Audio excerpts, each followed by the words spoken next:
give greetings to the sky above us, to the earth below us. I give greetings to Ngāti Awa as the mana whenua here. I give greetings to all of our ancestors, those who have gone before us and on whose shoulders we stand. I want to say, first of all, it's really great to be here today. I thought that was an enormous turnout. It was really great to be marching around Whakatane with so many people. So, first of all, ngā mihi nui ki a koutou katoa for that, for turning out. And a really big thank you to Hana and all the people who supported to organise this. Because I wanted to be up in Auckland. I thought Auckland is going to be happening up there. It's going to be huge. Waitangi is going to be enormous this year. It's going to be going off. I really want to go up there. But I just couldn't make it. And I was thinking, it'd be really great if something happens in Whakatane, hoping, of course, that someone else would organise it, as we all were. And someone did, So thank you, Hana, for that. Hey, big hand for Hana,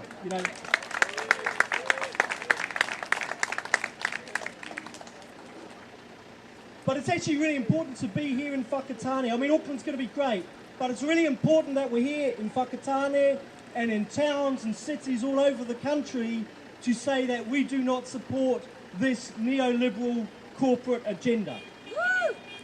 It's really important that we take a stand in every city so people say they can see it's not just over there, but it's everywhere. It's everywhere in Aotearoa that people are opposing this agenda. Because its time is done. The time for that is over. John Key said, we don't know what we're talking about anyway.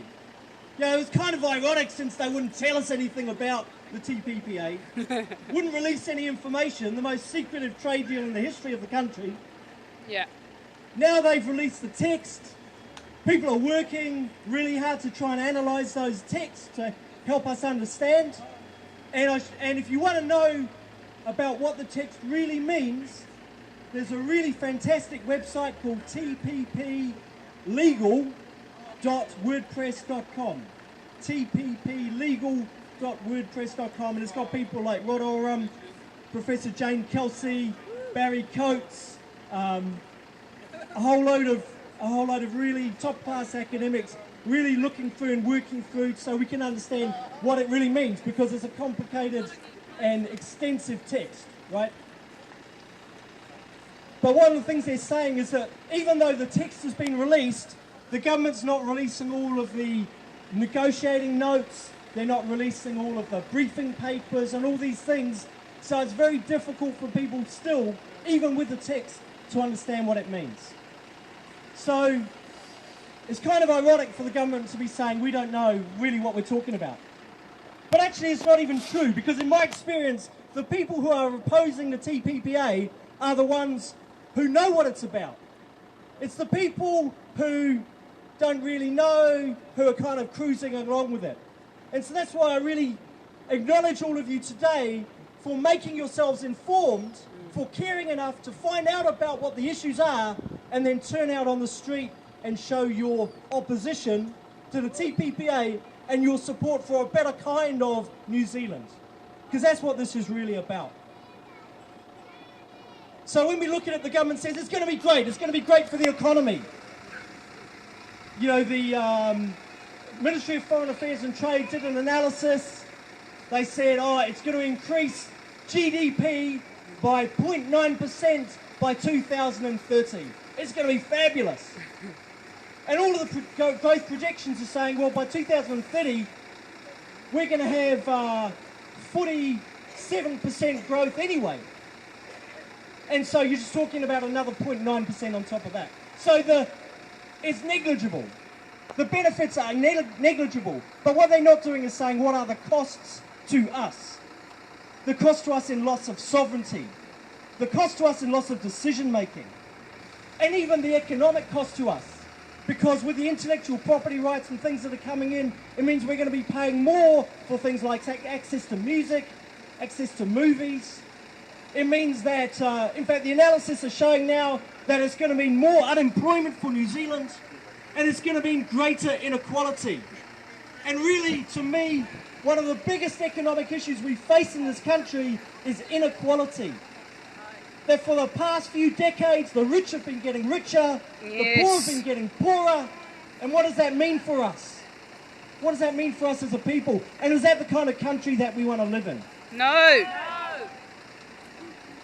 The government's tacked on a treaty clause. They put on a little clip-on, a little tokenism there for us all. To say, oh, don't worry about it. Māori are protected. It's all good. Go back to sleep. But you know, of course, that clause is going to do nothing.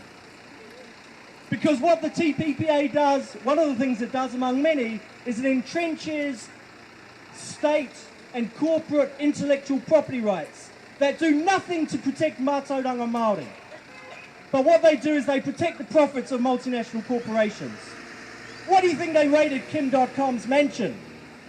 These are exactly the same things that we're talking about.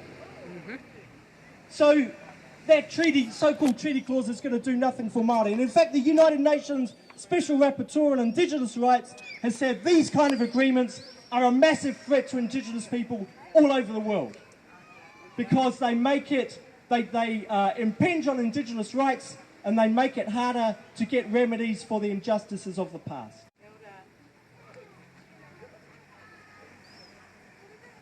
The process has been completely secretive, it's been anti-democratic, and in fact, I mean, I'm not against trade. Trade is something people have always done. We, human beings, we trade, we've naturally traded. But what I'm concerned about is an agreement, first of all, that locks in power of multinational corporations above those of ordinary people and communities and small businesses and local economies, because those are the people that are going to lose out as multinationals come in and pillage the country again. But the thing is, we should be able to have a say about these things. This is our country.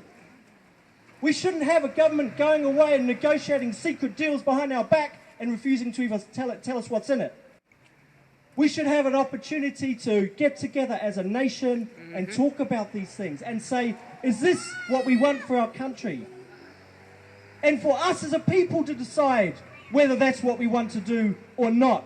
Not having it rammed down our throat and every kind of manipulation used to try and lull us back to sleep so that the multinationals can have their way with us. It may not even go through. America's got to ratify it. That may not happen. It may not go through before the elections, in which case, who knows what might happen. That could be a good thing, but it could also be a bad thing, because America has rights. Well, if they, once New Zealand ratifies, we have to be kind of certified by the United States. And if they don't certify us, they can add little side conditions that we have to go even further, open ourselves up even more in ways that haven't even been negotiated yet. So there's still plenty of dangers in there. There's a parliamentary process. The select committee is going to have a look at it. They may open it up for public submissions. If they do, I really encourage you to have a say. You just got to write them a letter, tell them what you think. That's all it is. It's as simple as that. But it's by putting our voice on the record to say we do not support this corporate capitalist agenda, that's how we are going to get change. And for me, just to say finally,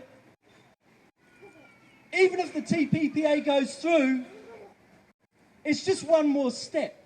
You know, this is not actually something brand new. So things like the investor-state dispute tribunals, where corporations can sue governments for policies that impinge on their property, on their profits, these things are already happening. Australia is being sued by Philip Morris Tobacco for introducing plain packaging on cigarettes. Canada is being sued by a multinational corporation now. Ecuador is being sued for clamping down on mining. So all these kind of environmental, public health things under the TPPA expose us, our governments, being sued by multinational corporations. That's the thing. But these things already